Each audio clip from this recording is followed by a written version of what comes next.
Assalaamu calaykum daawade meel walba aad dunida ka joogto kusoo dhawow muuqaal cusub. Muuqaalkan waxa uu bilow u yahay muuqaalada kooban aan kaga hadlayno taariikhda dowladda Islaamka soo maray. Markan waxaan ku eegaynaa qaybta koowaad ee taariikhda dowladda Cabbaasiyiinta, annagoo ka soo qaadayna taariikhdan manhajkii hore ee taariikhda Soomaaliya. Cabbaasiyiintu waxay taliska kala wareegeen dowladdii Umayyadeed, waana iyadana taariikhdeeda ka hadli doono. sanadku markuu ahaa 750 miilaadiga waxaa talada khilaafada islaamka qabtay khaliifkii ugu horeeyay dowladda Cabbaasiyiinta oo loo magacaabi jiray Abu al-Cabbaas kuna magac dheer al-Shufaax. Abu Cabbaas waxa uu talada hayay muddo kooban oo ahayd intii u dhaxaysay 750 ilaa 754 miilaadiga, wuxuuna ku dhammaystay xukunkiisii ciribtirkii madaxda iyo weliba dadkii raacsanaa dowladdii Umayyadeed. al-Shufaax ama Abu Cabbaas waa uu ku guulaystay muddadii yareed, waxuuna ciribtiray Umayyadeed marka laga reebo ninkii la odhan jiray Cabdiraxmaan bin Mucaawiya oo isagu u baxsaday dalka Spain. khaliifkan waxa uu dhintay sanadkii 754 miilaadiga markii uu meesha ka saaray dhammaan dowladda Umayyadeed. inkasta oo dowladda Cabbaasiyiintu ahayd midii ugu magac dheereed uguna dheereed muddo ahaan taliska ay hayeen, muddadaas oo lagu qiyaasi karo ka bilowda 750 miilaadiga ilaa 1258 miilaadiga, misna dowladdaasi ma noqon dowlad adag oo isku kalsoon intii ka horeysay taliskii al-Mansuuri Abu al-Jacfar. al-Mansuuri waxa uu xukunka kaga dambeeyay walaalkiis Abu al-Cabbaas.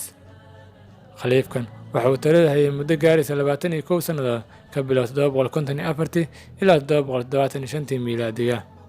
xaqiiqooyinka laga ogyahay Mansuur waxa uu ahaa ninkii hirgeliyey tiirarkan u adkeeyey dowladdii Cabbaasiyiinta, maxaa yeelay Mansuuri waxa uu baabi'iyey dhammaan wixii ka soo horjeeday Cabbaasiyiinta oo dhan, ha ahaadaan Calawiyiintii ama Khawaarijtii iyo kuwii kale ee la midka ahaa. hogaamiyahan wuxuu caan ku ahaa cadaalad iyo weliba la xisaabtan uu ku samayn jiray madaxda gobollada u fadhisa. Abu al-Mansuuri wuxuu isku hawli jiray ilaalinta xoolaha dowladda.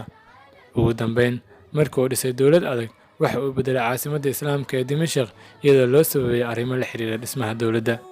ugu horeyn waxaa laga dhigay caasimad magaalo ku taallay koonfurta webiga Furaat, taasoo lagu bedelay markii dambe sababo ahayd in Abu Jacfar al-Mansuuri uusan ku qancin magaaladaasi. ugu dambeyn wuxuu magaalo madax ka dhigay qorax ka soo baxa webiga lagu magacaabo Tigris, meeshaas oo hore ugu taallay magaalo lagu magacaabi jiray Baqdaad. sidaas ayuuna u noqday magaca caasimaddii Cabbaasiyiinta Baqdaad. sidaan hore usoo sheegnay, sababaha kalifa in Dimashq la bedelo waxay ahayd 2 sababood. 1. kasoo fogaanshaha Dimashq ay ku noolaan dadkii raacsanaa dowladihii Umayyadeed. 2. usoo dhowaanshaha Beershiyiinta oo ahaa kuwa raacsan Cabbaasiyiinta. dhimashadii al-Mansuuri waxaa taliska kaga dambeeyay 35 khaliif oo diiradiisa ahaa.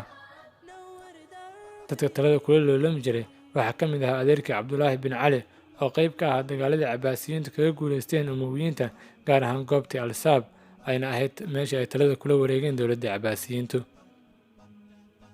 muuqaalkeena maanta halkaas ayaan kusoo koobaynaa. haddaad nagu cusub tahay subscribe dheh, like saar, haddii aad jeclaatay la wadaag asxaabtaada si ay wax uga faa'iidaan. noo reeb fikirkaaga commentiska, lana soco qaybta labaad ee taariikhda dowladda Cabbaasiyiinta. mahadsanid, wabilaahi towfiiq iyo muuqaalka kan xiga.